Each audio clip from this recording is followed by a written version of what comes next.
Hello, lovely students. Are you ready for a lesson that is going to give your advanced vocabulary and grammar skills a much-deserved boost? Well, today we're going to do just that. This video is long, but trust me, it's going to be worth every minute. I'm going to help you speak confidently in everyday situations, but we are pushing things to the extreme because you're going to learn how to talk about everyday scenarios at a mind-blowing C1 level. From your morning routine to ordering fast food and even navigating touchy subjects like flirting and breaking up, this lesson is going to give you the tools you need to use advanced vocabulary and grammar in real life. To a certain extent, some of these examples are a little bit dramatic. In all seriousness, my C1 students tell me that this is their favorite type of lesson. It's basically the most fun way to learn advanced English. To make sure you get the most out of this incredibly useful lesson, okay? Now you know what's happening. Let's dive into your daily routine at the C1 level.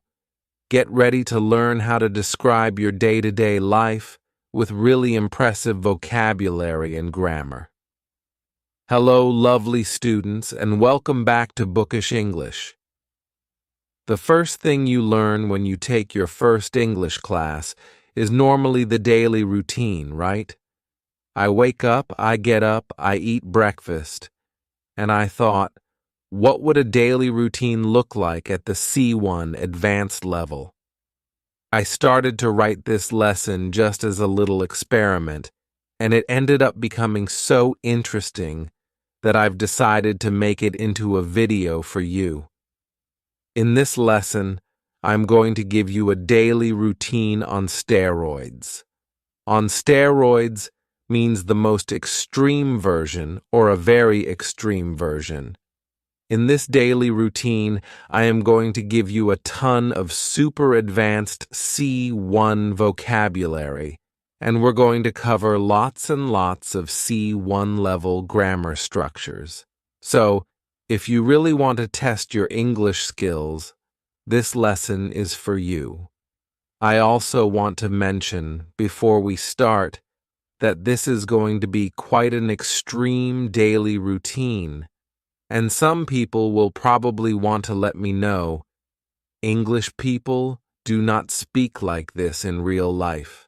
No, I totally agree. I just want to see how far we can go with advanced grammar and advanced vocabulary. All I know is, it's going to be complex, and it's going to be fun. Upon waking up to the melodious chimes of my alarm clock, I embark on my well-established morning routine that I've perfected over the years. First and foremost, I indulge in a brief meditation session, allowing me to clear my mind and start the day with a sense of calm. In addition to my mental exercise, I dive into a challenging 30-minute workout session. But I guess it isn't so much challenging as it is invigorating. After freshening up, I pamper myself with my nourishing skincare regimen, ensuring a well-hydrated and glowing complexion. I told you, this is a daily routine on steroids. In order to reach the C1 level of vocabulary and grammar, there aren't many people in the UK that speak like this on a daily basis. Okay, so, in addition to loads of really great vocab, we also have quite a few C1 level grammar structures. Let's start by looking at these 3 clauses. What do you notice about them? 1. Upon waking up to the melodious chimes of my alarm clock. 2. Allowing me to clear my mind and start the day with a sense of calm. 3. Ensuring a well-hydrated and glowing complexion. Well, these are known as non-finite clauses. A non-finite clause is a type of clause that doesn't have a subject and a finite verb, a verb with tense and agreement. In other words, it's an incomplete sentence that can't stand alone as a complete thought. Non-finite clauses use verbs in their base form, infinitive, or the ing form, present participle, without specific subject information. These incomplete sentence-building blocks help add more context and information to our sentences. Now, let's take a look at another structure in this paragraph. It isn't so much challenging as it is invigorating. This uses the advanced comparative structure, not so much plus adjective plus as plus adjective, to compare two related qualities. Okay, I'm going to address one more grammar concept from this paragraph before we move on to the rest of my routine. Compound adjectives like well-established, 30-minute, and well-hydrated. Compound adjectives are adjectives that are formed by combining two or more words to create a single descriptive term. These adjectives are commonly used to convey complex or specific qualities that may not be easily expressed with just one single word. I used several hyphenated compound adjectives in this first paragraph, and we use the hyphens to clarify that the words are meant to be taken together as a single descriptive unit. Right.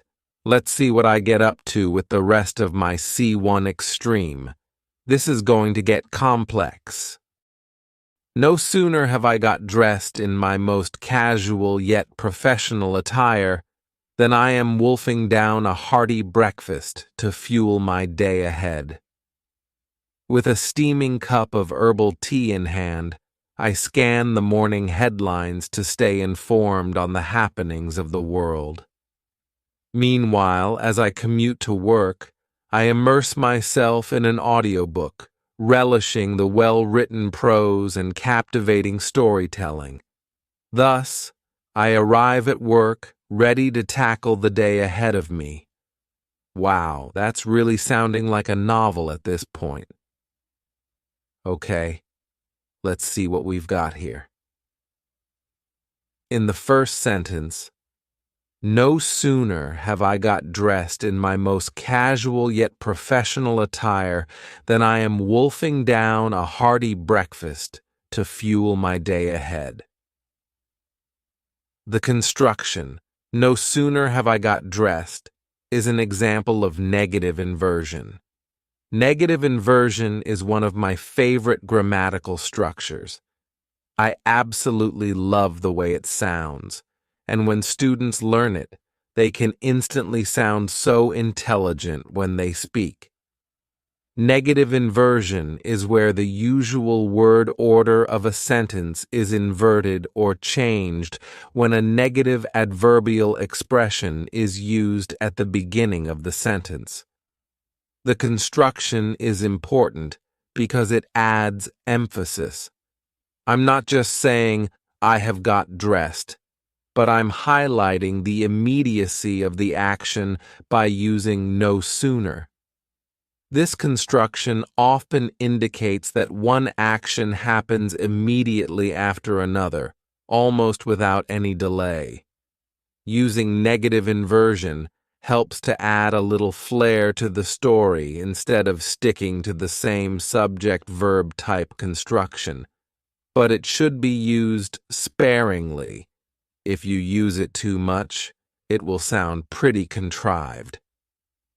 The final two sentences featured signposts, and no, I'm not talking about these. I'm referring to language like meanwhile and thus. Using signposting language like this is giving your writing a GPS. It helps steer your audience smoothly along and keeps your thoughts organized. These little words and phrases act as the glue that holds your writing together. Think of it this way. Without these signposting cues, your writing can get all jumbled up and end up sounding like a bunch of random thoughts. Let's do a quick comprehension check. Can you identify the signposting language in our first paragraph? I'll give you a few seconds to read through. Use your pause button now to have a read through. In 5 seconds, I'm going to give you the answers. Okay, you should have said, first and foremost, in addition to, and after. What's the rest of my day looking like?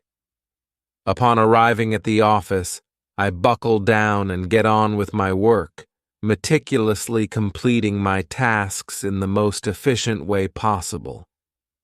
It's knowing that I'm contributing in a meaningful way that I thrive on, and I actively seek opportunities to enhance my skill set.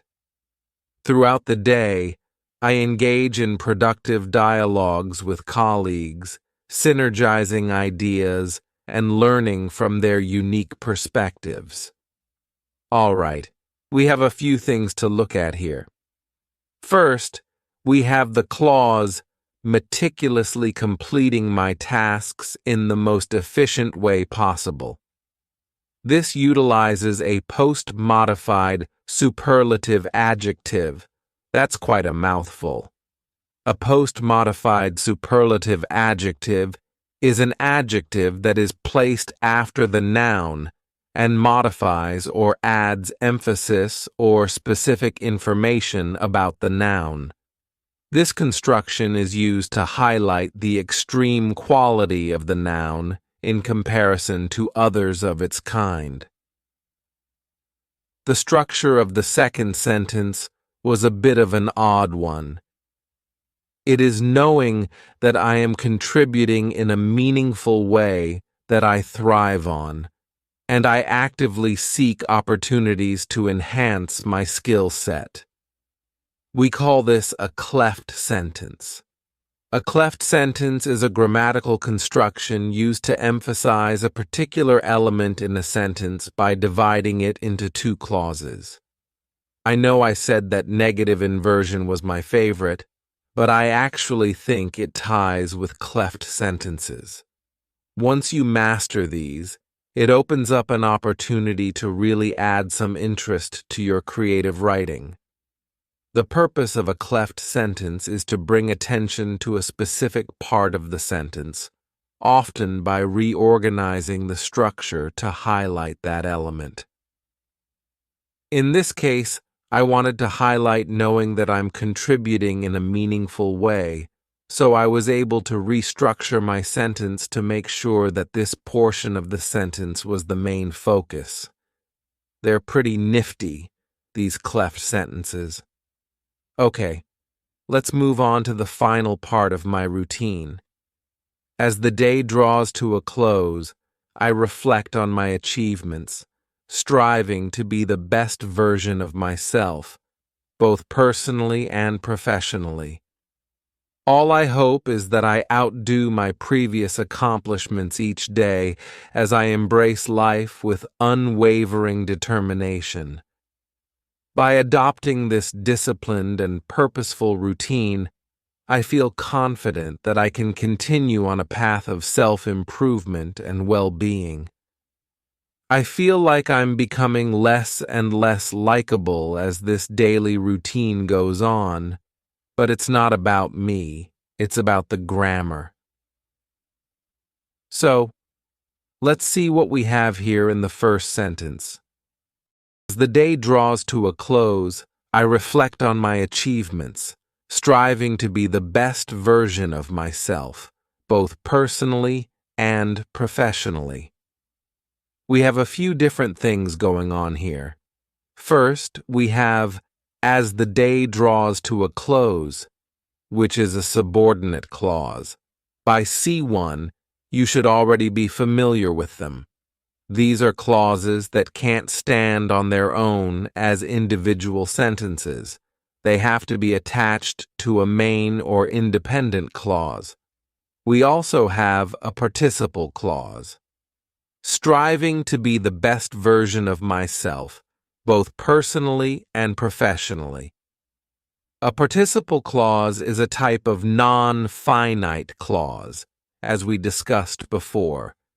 Can you identify the other participle clause in this paragraph? That's right, it's the last sentence. By adopting this disciplined and purposeful routine, I can't say purposeful without going purposeful.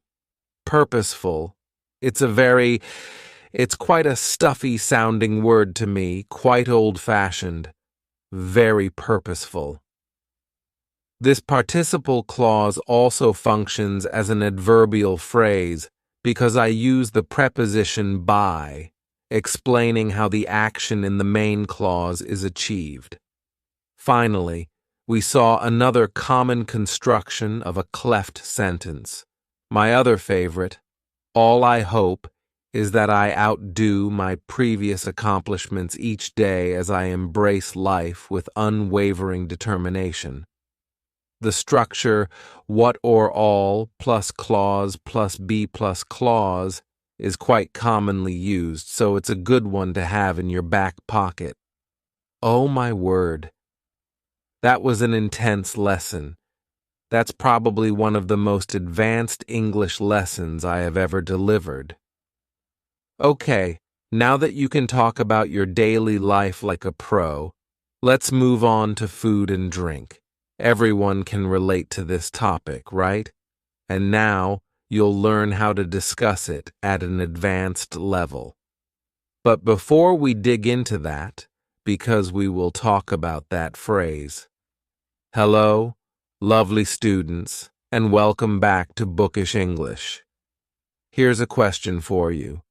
When you learn another language, when you start to learn English, what is one of the first topics or topics you want to learn about, apart from swear words? Food and drink, obviously. You tick them off, you learn the basic vocabulary, and then you forget about them.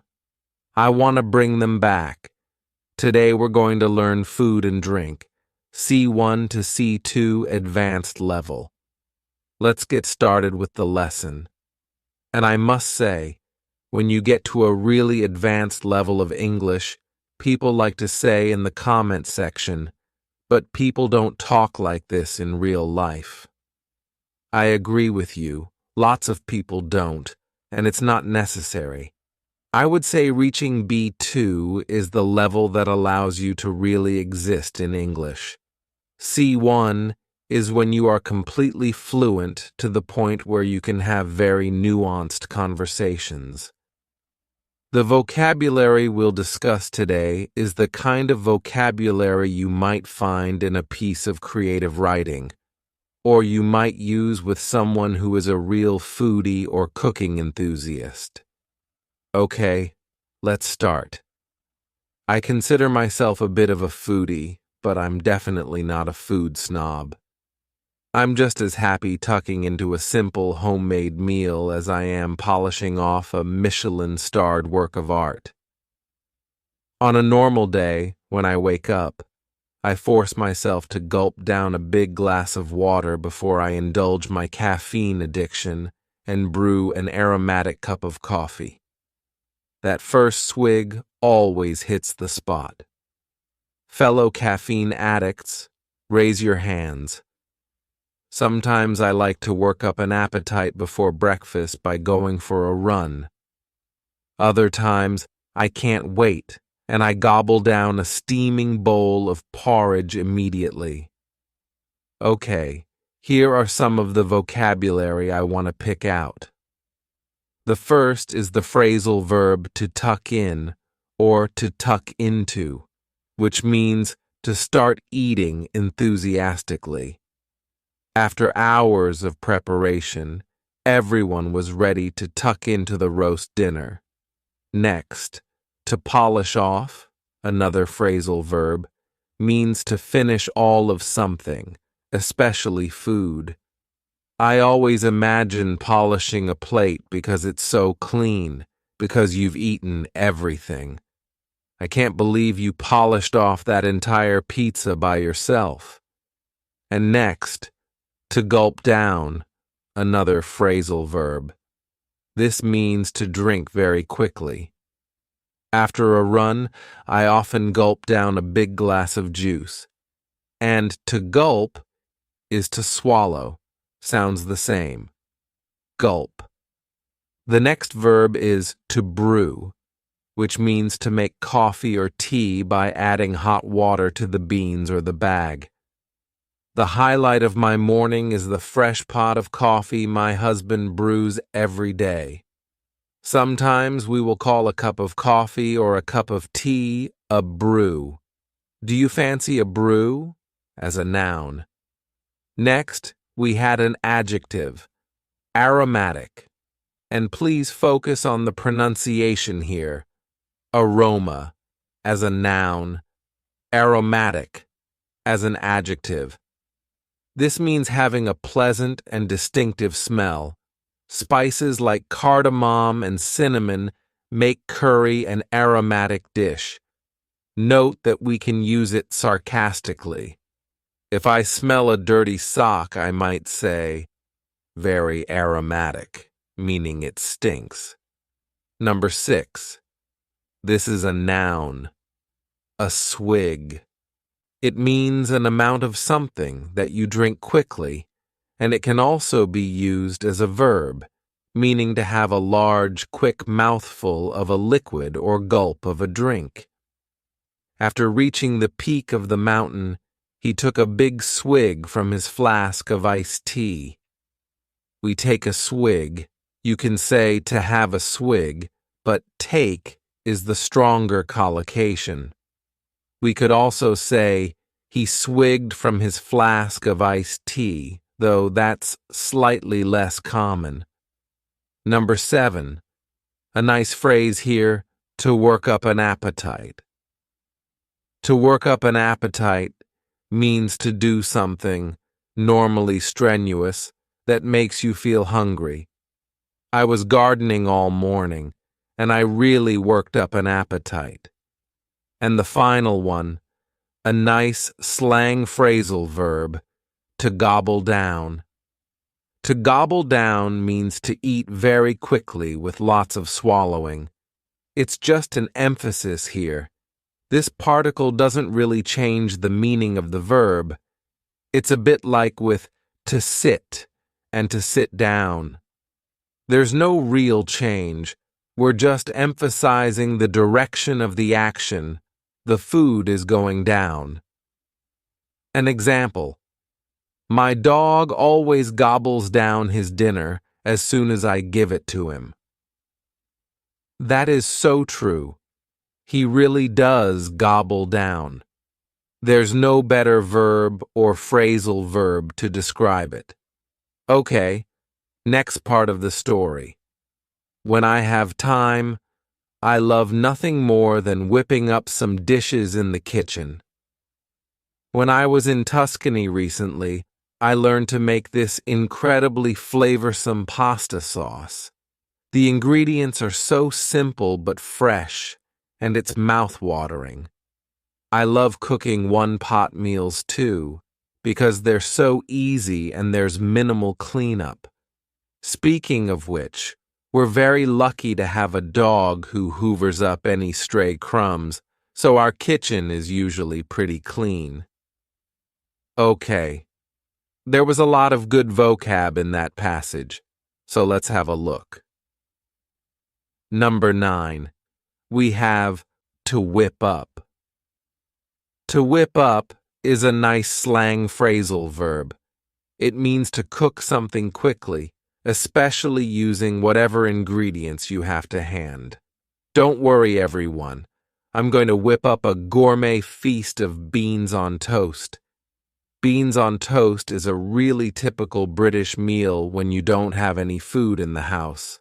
We nearly always have a tin of Heinz baked beans, or actually, now with inflation, we're buying supermarket brand ones, and toast. So, beans on toast is a very common. I don't know what to make. I don't have anything. I'll make beans on toast. Next, number 10, flavorsome. Flavorsome means delicious and full of flavor. Notice the pronunciation, two sh sounds there, flowsome. The sauce proved incredibly flavorsome, transforming the mundane dish into a culinary masterpiece. Next, we have the adjective mouth-watering. Mouth-watering describes food that looks so good, you want to eat it right then. They served up a mouth-watering dish that tasted just as good as it looked. Next, something I love to make, a one-pot meal. A one-pot meal is a meal that can be cooked in one pot, and I want to draw your attention to how I pronounced it. Instead of saying one pot, I said one poot. The beauty of a one-pot meal is that there's barely any washing up to do afterwards. And the final one for this section is crumb. Usually seen in the plural because there's almost always more than one. A crumb is a very small piece of bread, cake, biscuit, or food in general that has fallen off. Get a plate. You're dropping crumbs everywhere. Next part. According to my husband, my best dish is a chicken recipe by Amy, one of my favorite chefs. Whenever I make it, Will practically inhales it. It's incredibly Moorish, too, so we never have leftovers. What about my favorite foods? Some of you may know that I adore fruit, especially watermelon, but I also love blue cheese, especially some good Stilton. It's got quite a pungent smell, and I would say it's an acquired taste, but it's really yummy. I always put it out when I do nibbles when guests are coming over. Okay, let's have a look at the vocabulary. First up, number 14, to inhale. To inhale means to breathe in literally. However, in the context of food, it means to eat very quickly. He was so hungry, he seemed to inhale his sandwich. Next, we have the lovely adjective Moorish. Moorish describes something that is so delicious, you want more of it. This cake is so Moorish, I can't stop eating it. Next, I love this one, the adjective pungent. Pungent. I love the sounds together. Pungent. I feel it's so descriptive. It's not normally a very positive adjective because it means having a very strong smell or taste. Normally smell. When we're talking about blue cheese, though, that's a good thing. That's what we pay for. An example. The durian fruit has quite a pungent smell. Next, I talked about something being an acquired taste, which means something that you might not like at first, but you start to enjoy over time. Olives are an acquired taste, and children often don't like them. I used to pretend to like olives as a child because I wanted to sit with the adults and have nibbles, and that was often the only thing on offer. If I stopped eating, they'd send me to bed. And the final word was the noun nibbles, which means small items of food that are normally eaten with your fingers. You will often see them on restaurant menus. Nibbles, then starters, mains, desserts. We also have the verb to nibble, which means to take a small bite of something. And if you have a nibble of something, again, you take a small bite. But nibbles in general are little snacks you normally eat with your fingers. I put out some nibbles, like cheese and crackers before dinner. Okay, last part of the story. Will and I also love eating out. If I know we're going somewhere special, I make sure to not spoil my appetite beforehand. Even so, my eyes are often bigger than my stomach, and I end up with too much food. Doggy bags aren't much of a thing in the UK, but I wish they were.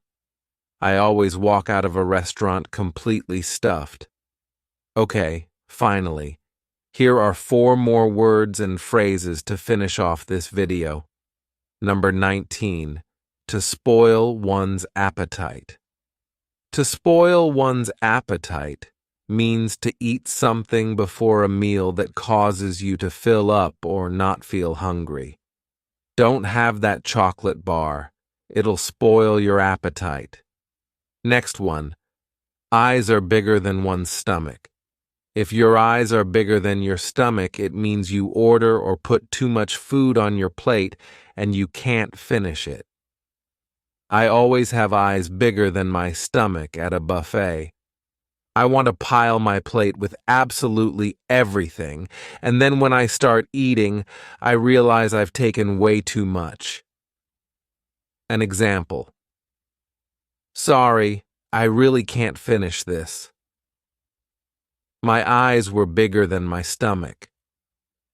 The next phrase, and this one might surprise you, is doggy bag. A doggy bag is a bag or a box you get from a restaurant to take home your leftovers in. It's more common in the US, but it's becoming more of a thing in the UK. When I went to the US, I was really shocked at how big their portions were, but when I mentioned it to my American friends, they said, "Don't judge us because we take almost everything home with us at the end of the meal, and we have it as leftovers in our fridge." And it made perfect sense for me. In the UK, I would say we are more inclined, and often pushed by our parents, to finish everything on our plate. An example, could I have a doggy bag, please? It was delicious, just a huge portion. And the final word I want to talk about is the adjective stuffed, which means very full. I couldn't eat another bite. I'm absolutely stuffed. Okay, that's it for your C1 food and drink lesson.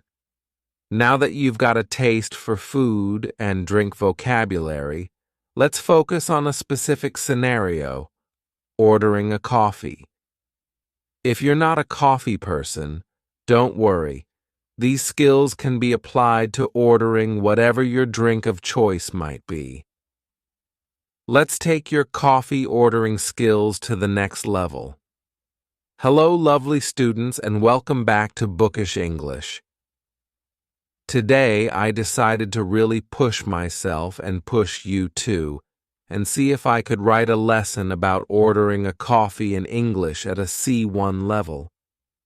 How advanced can we make ordering a simple cup of coffee? Oh, just watch me. It's going to get advanced. Right. Let's get started. So, we all know that ordering a coffee is one of the first things you learn in English, and it can be very simple. Can I have a coffee, please? This way of ordering a coffee is absolutely fine. It's perfect, in fact, although it probably wouldn't work in somewhere like Starbucks, where an order is more like, "Can I get a Doppio half CF skinny mocha venti to go?" You love one of those? I know I do, but that's not what we're talking about today. I want to order a normal coffee in advanced English, and I know what some people are going to say when they hear my order. People never speak like that. I agree. It's not necessary, but it's fun and it's cool. And if we can't have fun, cool English lessons, then what have we got? I think it's fun to see how far we can take it, and more importantly for you, I think it's a fun and memorable way to introduce some advanced grammatical structures and vocabulary. Are you ready? We're going to move up through the levels. Level 1. Black coffee, please. This is the simplest way to order a coffee, and it's perhaps not the most polite way to order in a coffee shop. But if you're ordering as part of a group after dinner, for example, I think it's fine. The addition of please at the end, though, is important. Let's take it up a notch. Level 2. Can I have a black coffee, please? Here, the request is formulated as a question using the modal verb can, which makes it more polite than the first one. You will often hear this said as, "Can I get a black coffee, please?" This is slightly more common in American English, but it's making its way into British English. Some people don't like the use of get here, but a lot of native speakers use it now. Let's say this more politely. Level 3. May I please have a black coffee with a splash of milk? All right, we're getting a little bit more complex here. This is a very polite way to order a coffee using the modal verb may. You can also replace may with the modal verb could, which is a more polite way to make requests than can. You can also see that the word please has moved from the end to directly after may. This front-loading of please emphasizes the politeness of the request and sets a formal tone from the outset. We are also now asking for a splash of milk, and a splash means a small amount of liquid in this context. Okay, can I go further? Level 4. Could you kindly prepare a black coffee with a splash of milk and 2 sugars? Okay, we're getting closer to advanced level here and further from reality. Now we have the modal verb could, which I talked about in level 3, and instead of please, we can see the adverb kindly. This is another way to soften a request and make it more polite. Let's add a little more advanced language. Level 5. Would it be possible for you to brew a medium-sized black coffee with a splash of milk, 2 sugars, and a sprinkling of cinnamon on top? All right, this one is even more polite, and a bit poetic as well. Would it be possible is a very polite way to form a question. We also have some more advanced vocabulary, including to brew, meaning to make a hot drink like coffee or tea, and sprinkling, which means a small amount of liquid or powder that is dropped onto a surface. Can I make it even more advanced? Level 6. If it's not too much trouble, could you please craft a medium-sized black coffee enriched with a splash of organic milk and precisely 2 cubes of raw sugar, while ensuring it's brewed to the optimum temperature, and then garnish it with a delicate sprinkling of cinnamon on top? We're moving into nightmare customer territory now. If it's not too much trouble is a very polite way of asking someone to do something. We often add it to the beginning of a request, often when we know the request is going to cause some extra effort. Now we're asking for the barista to craft the coffee, not just make one. Craft means to make objects in a skilled way, especially with your hands, and the coffee is to be enriched with a splash of milk. To enrich means to make the quality of something better by adding something else. Then it is to be brewed to the optimum temperature. Optimum means best possible. You might hear the synonym optimal or optimum used in American English. And then we have garnished with cinnamon. To garnish means to decorate food or drink with a small amount of food. Can this customer get any worse? Yes. The answer is yes. If you've ever worked in retail or hospitality, you know the answer is yes. Here is my coffee order in its final form. Level 7. Would you be so kind as to commence the artisanal preparation of a medium-sized black coffee, sourced if possible from single-origin beans and brewed at precisely 89 degrees Celsius? It should be complemented with a splash of organic, locally sourced milk, sweetened to a modest degree with exactly 2 cubes of raw sugar, and adorned with a subtle yet discernible sprinkling of hand-rolled cinnamon. Finally, if I may, I request that it be presented in a ceramic mug featuring a handle ergonomically designed for a right-handed individual. Someone is definitely going to spit in this customer's coffee. Let's look at the grammar. Would you be so kind as to is a very, very polite and formal way to make a request. And in the final sentence, you saw the structure, I request that it be presented. This sentence uses the subjunctive mood, which is a formal structure in English, and appears after certain verbs like request. And the vocabulary. First, there is to commence, which means to begin. We had artisanal, meaning prepared in a traditional way. We have complemented. This is the verb to complement with an E. It's different from the one with an I. If one thing complements another, it goes well with the other thing and makes it better. We complement each other. We go well together. We make each other better. We complement each other means we give each other compliments. I like your dress. I like your hair. I like your coffee. What did you ask for? I'm going to ask for that. Little did she know, we also have adorned with the verb to adorn.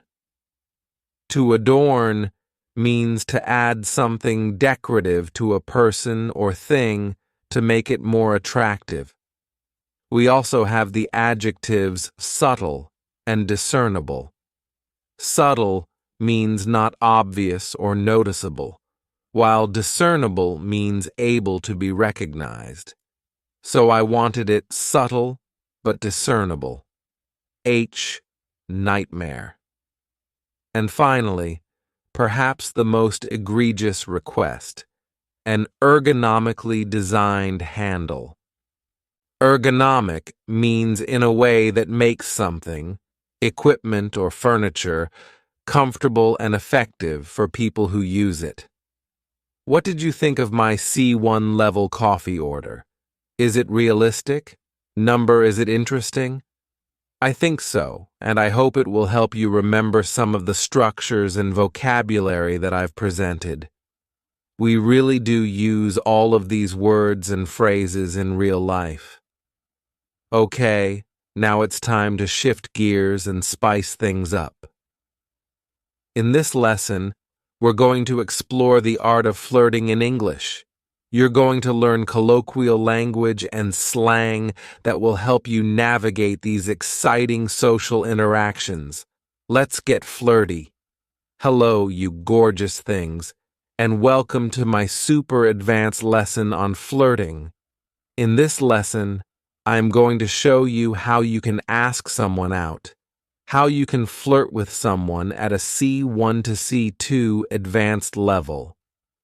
We're going to be focusing on British English slang, and we'll also touch on some pronunciation as well. Okay, let's start with the first one. This is a baseline. It doesn't have any slang. It's a starting point so that you can make comparisons with later passages. Let's try it. Ready? My friend doesn't think you'll agree to go on a date with me, but I'd love to take you out for dinner sometime. Nice and simple. A nice, easy start. That's our baseline. Let's move to the next level. Level 2. I've been wanting to ask you out all night, but my mate told me I had no chance of getting a date with you. He'll be absolutely speechless if you say yes. So, do you want to get a bite to eat? No pressure. So, did you understand all of that? It wasn't too advanced, but there are a few words that I really want to look at. The first one is mate. Mate here, in this context, means friend, and it's really common in British English, but it's even more common in Australian English. For example, my mates encouraged me to ask you out. The second word is the informal contraction wanna, which is short for want to. Some people pronounce it wanna, others wanna, with more of an O sound. Some use wanna as an alternative. An example, do you want to go for a drink sometime? And the final phrase from that text is a bite to eat. A bite to eat. Now, notice the pronunciation here. In fast speech, when one word ends in a vowel sound, and the next one starts with a vowel sound, we often add an extra sound to make it easier to say. In this case, the extra sound is W. A bite to eat. But what does it mean? Well, a bite to eat often means a small meal. However, we also use it in conversation to ask if someone wants to go out for something to eat, not necessarily something small. It's just very informal. For example, fancy getting a bite to eat at the local pub. Note that you will also hear bite on its own or a bite on its own. Fancy a bite later? Fancy something to eat later? Now, before I move on, I also want to talk about something in this question. You might have noticed that do is missing from it. Instead of saying, do you want to get a bite to eat? I just say, you want to get a bite to eat? In informal speech, we often omit auxiliary verbs like do from questions. If we want to go super informal, we can omit you as well. Want to get a bite to eat? Okay, I can do better than this. We can go more advanced. Let's try level 3. Ready? You are by miles the most stunning person in the room, and I've been weighing up whether to come over all night. My mate over there, the slightly trolleyed one, told me I didn't have a chance in hell of getting you to go out with me. He's going to be gobsmacked if you agree. So, what do you reckon? You want to go out for a slap-up meal sometime? No worries if not. Okay, how did you do with that? It's definitely getting more advanced, though not too advanced. It doesn't sound like you're trying to be Shakespeare. The first phrase is by miles. By miles, you can also say by far, means by a very large amount or by a long way. We do not use the metric system when we use this phrase. We can't say by kilometer. It just doesn't sound right. An example. You're the funniest person I've ever met by miles, or by a long way. We also had to weigh up. To weigh up is a phrasal verb that means to think carefully about doing something before making a decision. There is another linking sound in that phrase, to weigh up. Can you hear it? We insert a little W sound, way up. My next word is extremely colloquial, trolleyed. Trolleyed means very drunk. Ben's trolleyed, get him a taxi. Next, we have an idiom, to not have a chance in hell. Sometimes we omit the in hell part. We just say to not have a chance, and even sometimes to not stand a chance. We also use it with the verb to be. Example: there's no chance in hell that he will go out with you. Now, this example might sound a little bit mean, but it's an example of British banter, our humor. We often say these kinds of things to close friends, knowing, hopefully, that they will know that it's a joke. It's like playful teasing.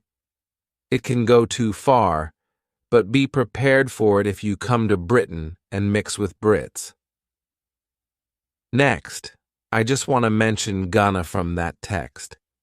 It's another informal contraction, just like wanna.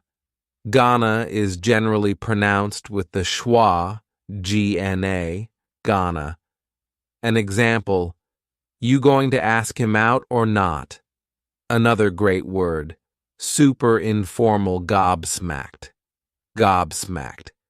So, gob is quite a rude, informal slang word for mouth. Shut your gob. If you are gobsmacked, you are so surprised that you can't speak. You smack your mouth. I'm gobsmacked. I'm absolutely gobsmacked. It's very informal. Example: I was gobsmacked when he turned up to our date wearing a tuxedo, black tie. The final word I want to point out from that text is the adjective slap up. Slap up, which often comes before the word meal, means a very large and delicious meal. But I will tell you a secret. I didn't understand the meaning of this for a very long time. I thought a slap-up meal was something that was just slapped up in the kitchen, something that was made in a really careless way.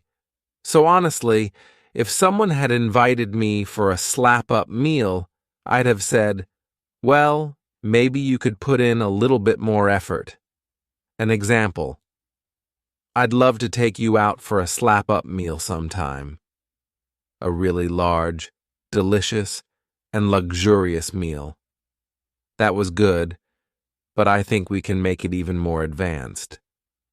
Here is number 4. Level 4. The final level. Ready?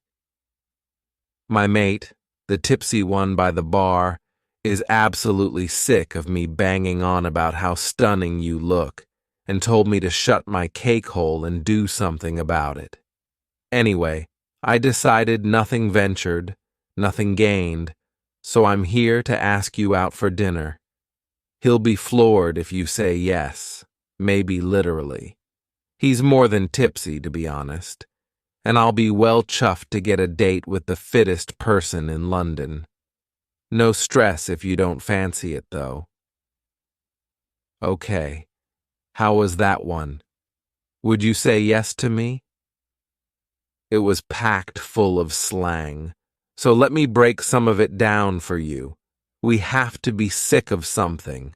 If you are sick of something, you are bored of something, because it's annoying or repetitive. You will also hear people say, I'm sick of it. I'm sick of this. I'm bored of this. Example: I'm sick of you talking about Dylan. Either ask him out or stop. We also have to bang on about something. To bang on about means to talk for a long time about something in a way that is annoying. Example: Ruth's been banging on about her date for hours. Did you notice that when I'm trying to be extra informal, instead of saying banging with the ing sound at the end, I said banging? Sometimes we do this for emphasis. It also sometimes happens when we talk quickly. I've been singing for hours. It should be singing. The next word is possibly the funniest one on my list. Cake hole. Cake hole is British slang for mouth. Isn't that wonderful? It's literally the hole that you put cake into. So we've had gob and cake hole. This is an incredibly rude lesson. It's not a polite word, but you will often hear it in the phrase, shut your cake hole, shut your mouth. In American English, they often say pie hole, which maybe means that Americans prefer pie over cake. Now, I want to talk about the idiom nothing ventured, nothing gained. This is a proverb meaning that you have to take risks to achieve something or to get something good.